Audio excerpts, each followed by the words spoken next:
The Spanish Empire ranks among the largest empires ever to exist in history. The territories of Central America and large parts of South and North America were under the control of Spanish monarchs. Rivers of gold and silver flowed into Spain from all directions.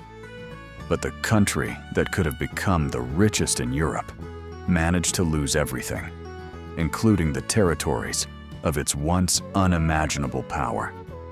In this video, we will take a look at how the Spanish Empire fell. Watch until the end. It will truly be interesting. Since Columbus discovered the lands of the New World, Spain was ahead of everyone in territorial expansion. In just the first 100 years, it colonized lands stretching from Buenos Aires to the north of modern-day Mexico. It subdued Portugal, gained territories in the Netherlands, and overall became a major force in Europe that had to be reckoned with. While most countries were only planning to settle new, unexplored lands far in the west, Spain entered its golden age. But that is only how it looks at first glance. In reality, although Spain possessed enormous territories, it often struggled financially throughout its history. By 1566, the Netherlands, lands the Spanish king had inherited, attempted to break free from Spanish rule. Calvinists in the Netherlands rose up against the authority of the Spanish ruler over their lands. The Spanish, who received substantial income from the Netherlands, particularly from the crucial port of Antwerp, were determined to restore order and retain the provinces. According to estimates, the port of Antwerp brought the Spanish crown 7 times more revenue than the colonies in America. However, by that time, no one in Spain was interested in carrying out reforms within their European territories. Spain was a deeply Catholic country, and even the reformist Protestant ideas spreading across Europe found no place in the minds of Spanish rulers. Just as importantly, the Spanish were not only Catholics, they also preferred that everyone within their territories be Catholic. The Dutch wanted to separate from Spain and rose in rebellion. The Duke of Alba, sent by the king to restore order, unleashed a bloody terror in the Spanish Netherlands. All of this resulted in nothing less than the 80 Years' War for Dutch independence. In 1576, faced with the need to pay his 80,000-strong occupation army in the Netherlands and maintain a massive fleet, King Philip II of Spain was forced to declare bankruptcy. Soon after, the army in the Netherlands mutinied, seized Antwerp, and began looting the southern provinces. As a result, several cities that had not originally taken part in the uprising joined the rebellion. A few years later, just when the scales had tipped in favor of Spain, England entered the conflict. The struggle between European powers continued at sea for several years. After that, the Spanish king sent his invincible armada toward the shores of England, where it suffered a crushing defeat at the hands of the English and lost both its power and the right to call itself invincible. Nevertheless, the following naval battles proved far more successful for Spain. Temporarily suspending war with other European monarchies, Spain turned its focus back to the Netherlands. But even there, things did not go smoothly. And once again, money was the problem. In 1607, Spain declared bankruptcy again. It was almost becoming routine. However, it should be said that, strange as it may seem today, state bankruptcies and loans from private nobles were not uncommon among European monarchies at the time. In 1621, Philip IV came to power, and his chief advisor became Gaspar de Guzman, Count Duke of Olivares. This man knew what Spain needed. He knew what Spain needed. In his opinion, it needed war. War with the Netherlands. Because of the defeat of Protestant Denmark and unrest in France, Spain had a perfect opportunity to quietly bring the rebellious provinces back into the empire. Although this plan seemed overly optimistic at first glance, there were reasons behind it. Olivares was a man far ahead of his time. He understood that Spain needed reforms, and reforms required peace. Destroying the United Provinces of the Netherlands was a necessary step, because any anti-Spanish coalition was financed with Dutch money. Dutch bankers followed the Eastern Indian merchants of Seville, and across the world, Dutch entrepreneurs and colonists were undermining the hegemony of Spain and Portugal.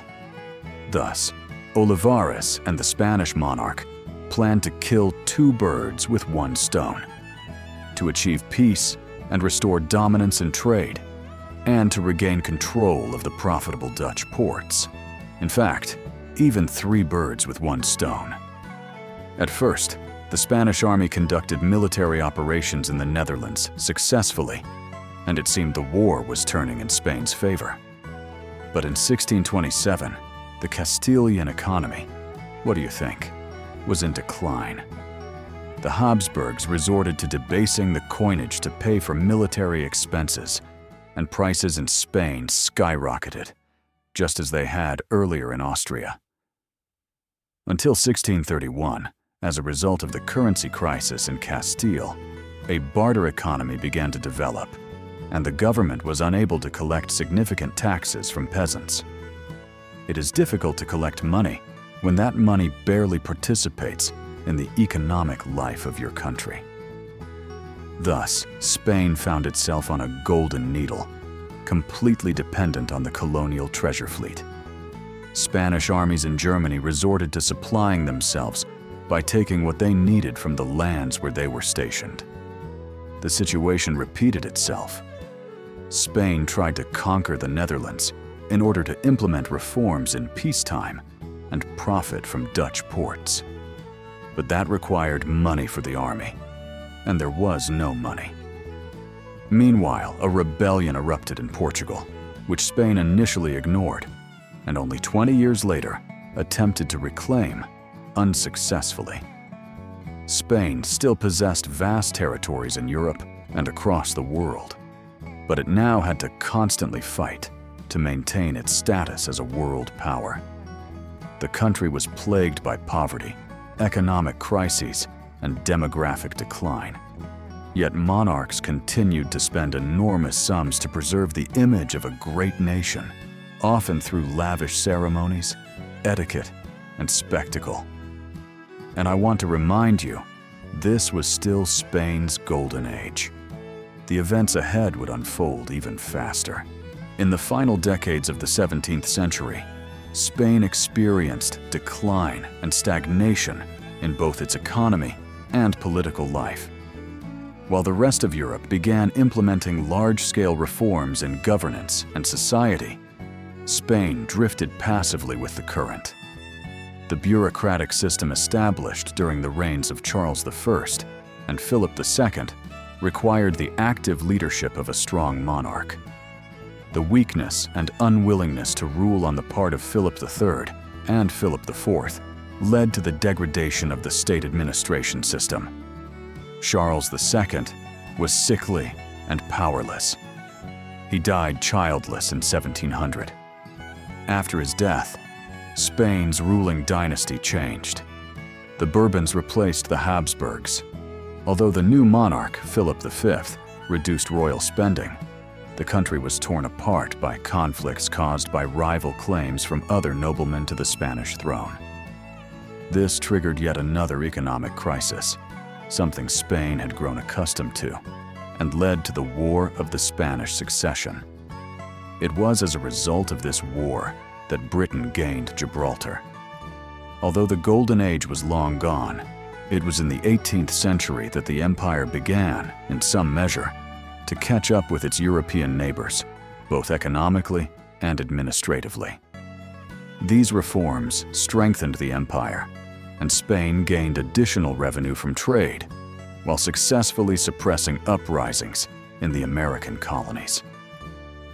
In the 1780s, the volume of maritime trade continued to grow, and the fleet expanded. bringing in greater income. Industry also began to develop within Spain itself. Though not highly technological, it was competitive and in demand across Europe. Of particular importance was the rapid growth of textile production in Catalonia, where mechanical spinning machines were increasingly introduced, turning it into the largest textile manufacturing center in the Mediterranean. The vast colonial empire still played a significant role in global affairs. Despite the rising political influence of France, Great Britain, and Austria on the European stage, Spain still possessed the largest fleet in the world, and the Spanish currency, surprisingly, remained the strongest. Although the Spanish Empire was unable to fully restore its former strength and glory, it nevertheless achieved a great deal after the War of the Spanish Succession. Under the new dynasty, Spain spent fewer years engaged in warfare, which allowed it to begin a long process of economic recovery and political and administrative reforms. The demographic decline of the 17th century was overcome through the active immigration policies of the government, which encouraged settlers from other European countries, primarily Germans and Swiss, to move to Spain. However, at the beginning of the next century, a major event occurred in Europe that completely changed the course of Spanish history: the French Revolution. After the outbreak of the French Revolution in 1789, Spain opposed the revolutionary government, and later Napoleon. However, a few years later, France occupied the Iberian Peninsula. Napoleon forced both King Charles IV of Spain and his son Ferdinand VII to abdicate the throne, and he placed his brother Joseph Bonaparte on the Spanish throne.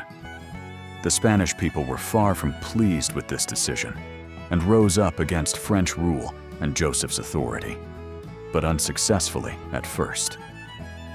Later, with the assistance of Great Britain, the Spanish eventually expelled the French from the peninsula, and after the Battle of Waterloo, Ferdinand VII regained his throne.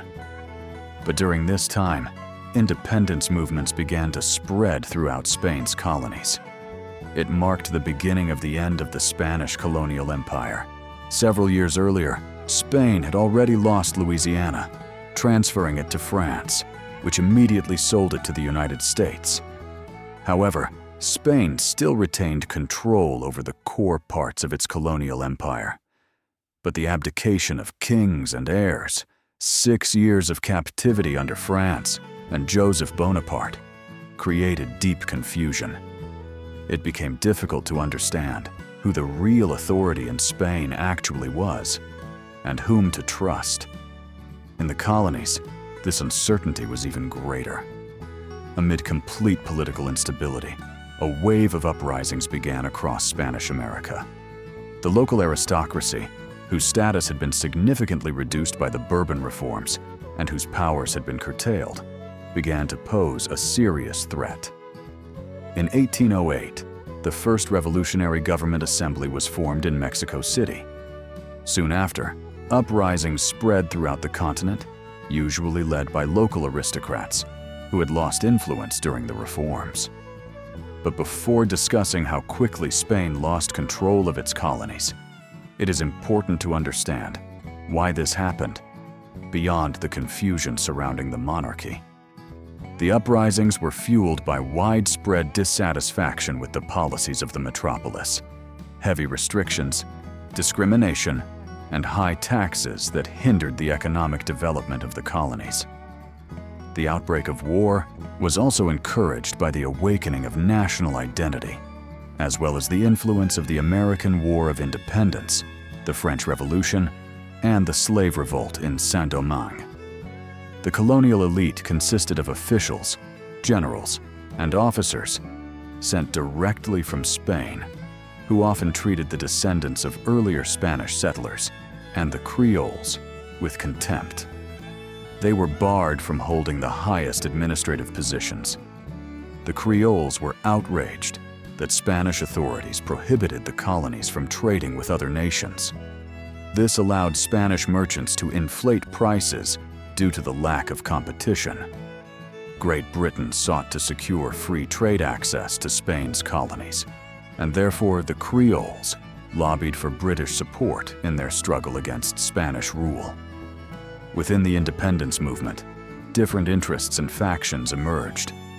At its head were Creole noble officers, but the most radical force came from peasants and artisans, many of them indigenous peoples, who sought freedom from the oppression of landlords and moneylenders, as well as enslaved Africans who hoped to gain their freedom. Thus, the abdications and the French occupation of Spain did not create the revolutions. They simply acted as a catalyst, marking the moment when long-standing tensions erupted into open rebellion. In general, from 1808 to 1926, Spain actively fought to preserve its colonies, but ultimately failed and lost all of its continental possessions. Only Cuba and Puerto Rico remained. After the wars of independence in Spanish America, Spain entered periods of absolute monarchy, internal conflicts, the struggle between absolutists and liberals, military coups, unstable liberal parties, and political stability never lasted long enough to conduct a consistent foreign policy. The last ray of hope for the empire, if it could still be called that, was Leopoldo O'Donnell. Under his leadership, Spain did not lose the war with Morocco, but instead won important victories at Tetuan and Wad Ras, expanding the territory of Ceuta and reclaiming Santa Cruz de la Mar Pequeña. He attempted to resolve the issue of the Philippines peacefully and even briefly returned the Dominican Republic to the empire, but only for a short time. A rebellion broke out, and the country regained its independence. An economic crisis, caused by rising cotton prices due to the American Civil War, crop failures, and poor results from modernization efforts in agriculture and railroads, led to the end of O'Donnell's regime. Wars and political clashes between progressives, liberals, and conservatives intensified, contributing to Spain's declining status on the international stage. Growing instability and ongoing economic crises led to the Revolution of 1868, followed by the proclamation of the First Spanish Republic. Its history lasted only 2 years before the monarchy was restored. A new, more favorable period then began under Alfonso XII and his ministers, who achieved certain successes in restoring political stability and national prestige, largely through realistic assessment and more pragmatic governance. Despite all these internal problems, Spain maintained control over the remnants of its colonial empire until the 1870s, when anti-colonial movements strengthened and uprisings erupted in several colonies. One of these conflicts eventually became international and escalated into the Spanish-American War of 1898, which the former empire disastrously lost, resulting in the loss of Cuba and the Philippines. Throughout the 20th century, Spain continued to lose its remaining possessions. There would be no return to greatness or imperial revival. Due to terrible governance, costly wars, and enormous spending on the royal court, and the luxuries of monarchs, what could have been the richest country in Europe was constantly in crisis and on the verge of bankruptcy. This inevitably led to the loss of prestige, territory, and global influence. Subscribe to the channel, leave a like, write your topic suggestions in the comments, and like the ideas you enjoy.